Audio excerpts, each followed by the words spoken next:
بی پیلوټه الوتکې د افغانستان په فضا کې طالبان یې اندېښمن کړي دي.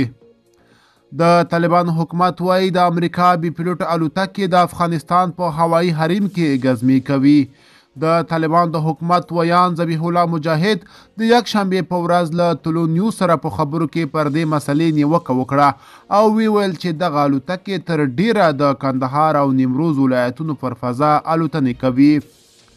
نوموړي د کوم هیواد د نوم له اخیستلو پرته زیاته کړه چې دغه الوتکې د ځینو نږدې هیوادونو له فضا الوتنې کوي او یا هم تیریږي.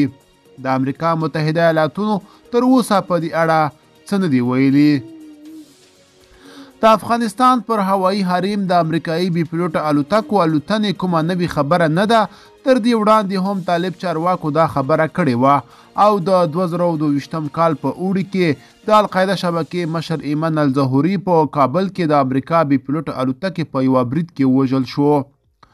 7 میاشتې وړاندې د طالبانو د حکومت د بهرنیو چارو وزارت مرستیال شیر محمد عباس ستانکزي ویلي و چې یوازې امریکایي بي پیلوټه الوتکې نه بلکې د نورو هیوادونو الوتکې هم پر افغانستان الوتنې کوي.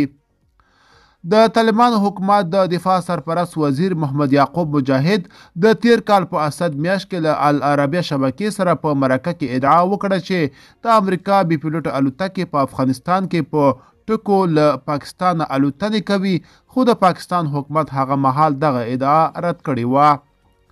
یو شمیر سیاسي کارپوهان وایي پر افغانستان د امریکا بي پیلوټه الوتکې الوتنې ښیي چې د افغانستان وضعیت لا هم تر ډیره حده د امریکا په واک کې دی.